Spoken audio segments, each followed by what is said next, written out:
ओम जयंती मंगला काली भद्रकाली कपालिनी दुर्गा क्षमा शिवा धाती स्वास्वदा नमोस्तुते। ओम दुर्गा देवी नमः। 10वां ध्यानम। मैं मस्तक पर अर्धचंद धारण करने वाली शिव शक्ति स्वरूपा भगवती कामेश्वरी का हृदय में चिंतन करता हूँ। वो तपाए हुए स्वर्ण के समान है। सूर्य, चंद्रमा और अग्नि, ये ही तीन उनके नेत्र हैं तथा वे मनोहर हाथों में धनुष, बाण, अंकुश, पाश और शूल धारण किए हुए हैं। राजन, अपने प्राणों के समान प्यारे निशुंभ को मारा देखकर सारी सेना कुपित हो जाती है। दुष्ट दुर्गे, तू बल के अभिमान में झूठ मूठ का घमंड दिखा रही है। तू बड़ी माननी बनी है, किंतु दूसरी स्त्रियों के बल का सहारा लेकर लड़ती है। ओ दुष्ट, मैं अकेली हूँ। इस संसार में मेरे सिवा दूसरा कौन है? देख, ये मेरी विभूतियाँ हैं, अतः मुझे ही प्रवेश कर पा रही हैं। तदंतर ब्रह्माणी आदि समस्त देविका अंबिका देवी के साथ लीन हो जाती हैं। उस समय केवल अंबिका देवी ही रह गई। देवी बोली, मैं अपनी ऐश्वर्य शक्ति से अनेकों रूपों में उपस्थित हो सकती हूँ। उन सब रूपों को मैं समेट लेती हूँ। अब अकेले ही युद्ध में खड़ी हूँ, तुम स्थिर हो जाओ।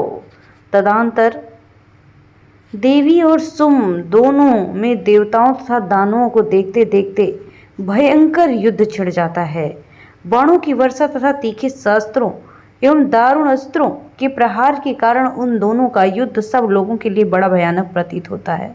उस समय अंबिका देवी ने जो सैकड़ों दिव्य अस्त्र छोड़े, उन्हें दैत्यराज सुम ने उनके निवारक अस्त्रों द्वारा काट डाला। इसी प्रकार शुंभ ने भी जो दिव्य अस्त्र चलाए, उन्हें परमेश्वरी ने हुंकार शब्द के उच्चारण आदि द्वारा खिलवाड़ से ही नष्ट कर डाला। तब उस असुर ने सैकड़ों बाणों से देवी को आच्छादित कर दिया। ये देख क्रोध में भरी हुई उन देवी ने भी बाण मारकर उनका धनुष काट डाला। धनुष कट जाने पर फिर दैत्यराज ने शक्ति हाथ में ली, किंतु देवी ने चक्र से उसके हाथ की शक्ति को ही काट डाला। तत्पश्चात दैत्यों के स्वामी शुंभ ने 100 चांद वाली चमकती हुई ढाल और तलवार हाथ में ले उस समय देवी का धावा कर लिया। उसके आते ही चंडिका ने अपने धनुष से छोड़े हुए तीखे बाणों द्वारा उसकी सूर्य किरणों के समान उज्ज्वल ढाल और तलवार को तुरंत काट दिया। फिर उस दैत्य के घोड़े और सारथी मारे गए। धनुष तो पहले ही कट चुके थे। अब उसने अंबिका को मारने के लिए उद्यत भयंकर मुदगर हाथ में ले लिया। आते आते देख देवी ने अपने तीक्ष्ण बाणों से उसका मुदगर भी काट डाला। तिस पर भी वो असुर मुक्का तान कर बड़े वेग से देवी की ओर झपटा। उस दैत्यराज ने देवी की छाती में मुक्का मारा। तब उन देवी ने उसकी छाती में एक चांटा जड़ दिया। देवी का थप्पड़ खाकर दैत्यराज शुंभ पृथ्वी पर गिर पड़ा, किंतु पुनः सहसा पूर्वत खड़ा हो गया। फिर वो उछला और देवी के ऊपर जाकर आकाश में खड़ा हो गया। तब चंडिका आकाश में बिना किसी के आधार के ही शुंभ से युद्ध करने लगी। उस समय दैत्य और चंडिका आकाश में एक दूसरे से लड़ रहे थे। उनका ये युद्ध पहले सिद्ध और मुनियों को विस्मय में डाल रहा था। फिर अंबिका ने शुंभ के साथ बहुत देर तक युद्ध करने के पश्चात उसे उठाकर घुमाया और पृथ्वी पर पटक दिया। पटके जाने पर पृथ्वी पर आने के बाद वो दुरात्मा दैत्य पुनः चंडिका का वध करने के लिए उन्हीं की वेग से आगे दौड़ता है। तब समस्त दैत्यों के राजा शुंभ को अपनी ओर आते देख देवी ने त्रिशूल से उसकी छाती छेद के उसे पृथ्वी पर गिरा दिया। देवी के शूल की धार से घायल होने पर उसके प्राण पखेरु उड़ गए। वो समुद्रों, द्वीपों तथा पर्वतों सहित समूची पृथ्वी को कांपाता हुआ भूमि पर गिर पड़ा। तदंतर उस दुरात्मा के मारे जाने पर संपूर्ण जगत प्रसन्न और पूर्ण स्वस्थ हो गया और आकाश स्वच्छ दिखाई देने लगा। पहले तो उत्पात सूचक मेघ और उल्कापात हो रहे थे, वे सब शांत हो गए तथा उस दैत्य के मारे जाने पर नदियां भी मार्ग बदलने लगी। उस समय शुंभ की मृत्यु के संपूर्ण देवता का हृदय हर्ष से भर गया और गंधर्व गण मधुर गीत गाने लगे।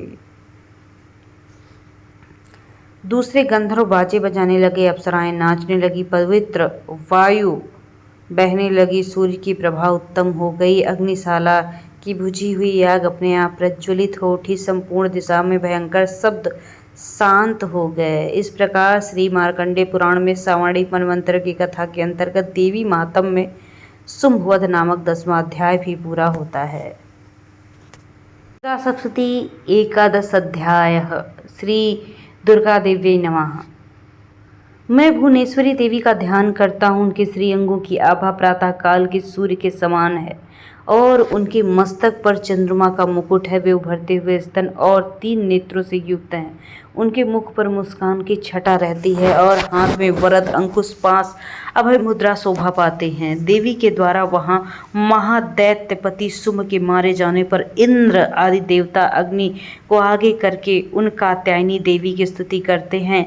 उस समय अभीष्ट की प्राप्ति होने से उनके मुख कमल दल के समान दमक उठते हैं और उनके ओर प्रकाश की दिशाएं जगमगा उठती हैं। देवता बोले, शरणागत की पीड़ा दूर करने वाली देवी, हम पर प्रसन्न हो जाओ।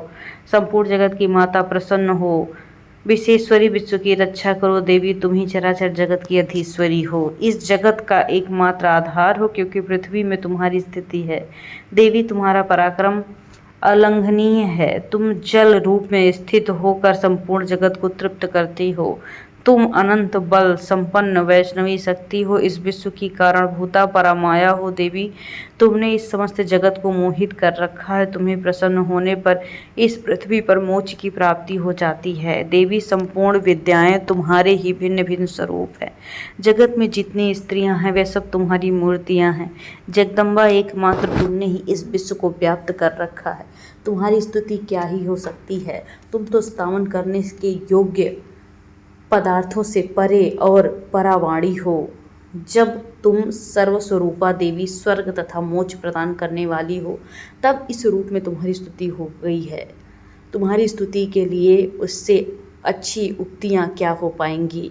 बुद्धि रूप से सब लोगों के हृदय में विराजमान रहने वाली, स्वर्ग एवं मोक्ष प्रदान करने वाली नारायणी देवी, तुम्हें नमस्कार। कला, काष्ठा आदि रूप में क्रमशः परिणाम अवस्था परिवर्तन की ओर ले जाने वाली तथा विश्व का उपसंहार करने वाली समस्त नारायणी देवी, तुम्हें नमस्कार।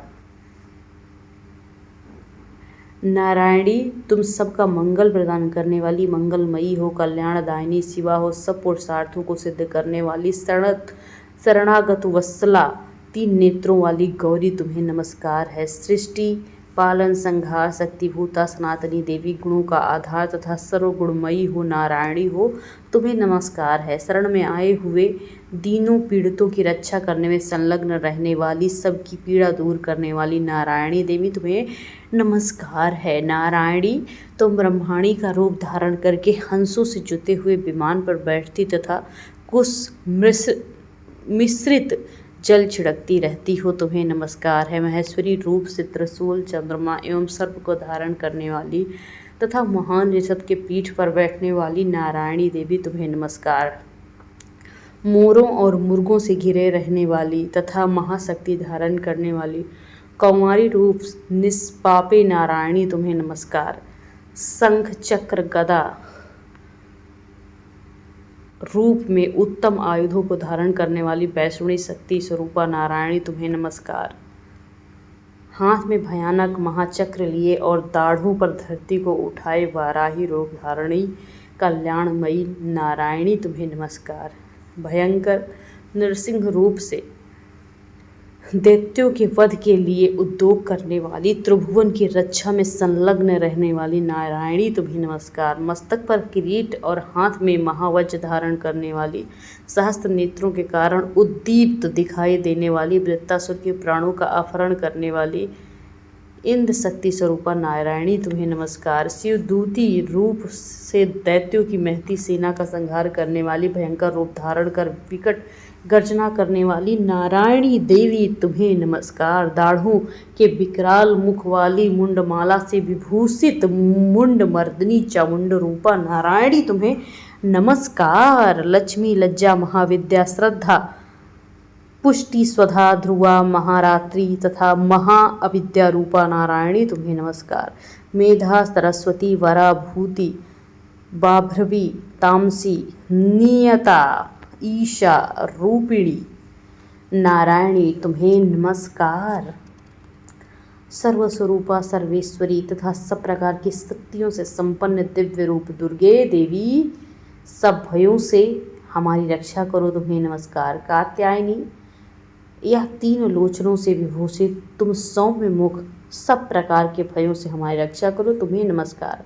भद्रकाली ज्वालाओं के कारण विकराल प्रतीत होने वाला अत्यंत भयंकर और समस्त असुरों का संहार करने वाला त्रिशूल तुम्हारे भय से हमें बचाए तुम्हें नमस्कार है देवी, जो ध्वनि से संपूर्ण जगत को व्याप्त करके दैत्यों के तेज को नष्ट कर देता है। वो तुम्हारा घंटा हम लोगों की पापों से उसकी रक्षा करे, जैसे माता अपने पुत्रों के बुरे कर्मों की रक्षा करती है। चंडिके, तुम्हारे हाथों में सुशोभित खड्ग जो असुरों के रक्त और चर्बी से चर्चित है, हमारा मंगल करे।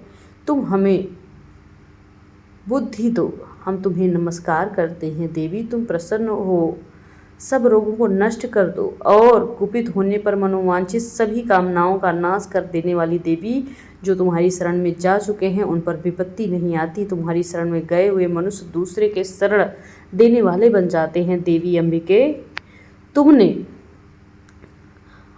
अपने स्वरूप को अनेक भागों में विभक्त करके नाना प्रकार के रूपों से जो इस समय इन धर्मद्रोही महादैत्यों का संहार किया है, वो सब दूसरी कौन कर सकते हैं। विद्याओं में ज्ञान को प्रकाशित करने वाली शास्त्रों में तथा आदि वाक्यों वेदों में तुम्हारे सिवा और किसका वर्णन है, तथा तुमको छोड़कर दूसरी कौन ऐसी शक्ति है जो इस विश्व के अज्ञानमय घोर अंधकार से परिपूर्ण ममता रूपी गाढ़ में निरंतर भटकती रहती है। जहाँ राक्षस वहाँ भयंकर विषैले सर्प, जहाँ शत्रु, जहाँ लुटेरी की सेना, वहाँ दावानल हो, वहाँ तथा समुद्र के बीच में भी रहकर तुम विश्व की रक्षा करती हो। विश्वेश्वरी, तुम विश्व का पालन करने वाली हो, विश्वरूपा, इसलिए संपूर्ण विश्व को धारण करती हो। तुम भगवान विश्वनाथ की वंदनीय हो। जो लोग भक्तिपूर्वक तुम्हारे सामने मस्तक झुकाते हैं, वे संपूर्ण विश्व को आश्रय देने वाले बन जाते हैं। देवी प्रसन्न हो, जैसे इस समय असुरों का वध करके तुमने शीघ्र हमारी रक्षा की, उसी प्रकार सदा हमारे शत्रुओं से बचाती रहना।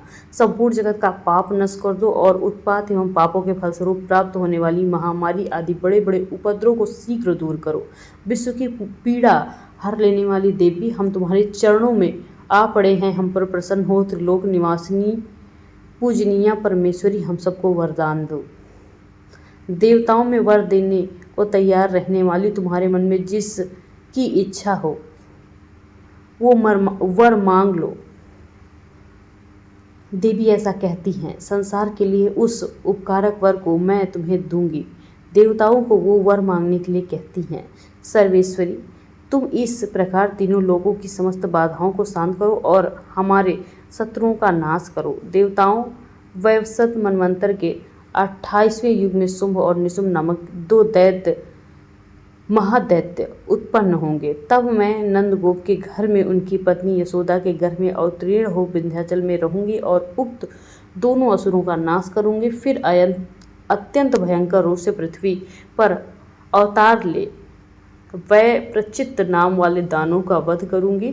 उन भयंकर महादैत्यों को भक्षण करते समय मेरे दांत अनार के फूल की भांति लाल हो जाएंगे।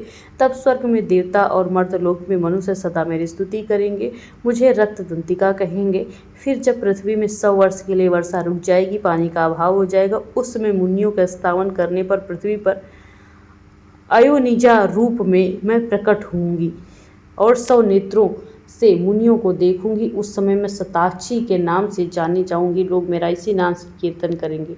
देवताओं, उस समय मैं अपने शरीर से उत्पन्न हुए शाकों द्वारा समस्त संसार का भरण पोषण करूंगी। तब तक वर्षा नहीं होगी जब तक शाक के ही सबके प्राणी की रक्षा नहीं होती। ऐसा करने के कारण पृथ्वी पर शाकांबरी के नाम से मेरी ख्याति होगी। उस अवतार में मैं दुर्गम नामक महादैत्य का वध करूंगी।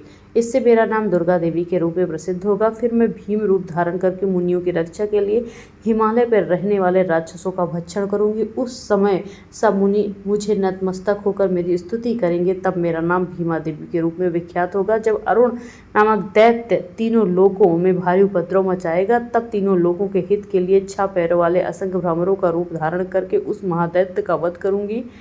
उस समय सब लोग मुझे भ्रामरी के नाम से चारों ओर में स्तुति करेंगे। इस प्रकार जब संसार में दानव बाधा उपस्थित होगी, तब अवतार लेकर मैं शत्रु का संहार करूंगी। इस प्रकार श्री मार्कंडेय पुराण में सावर्णिक मनवंतर की कथा के अंतर्गत देवी महात्म्य में देवी स्तुति नामक 11वां अध्याय भी पूरा होता है। जय माता दी।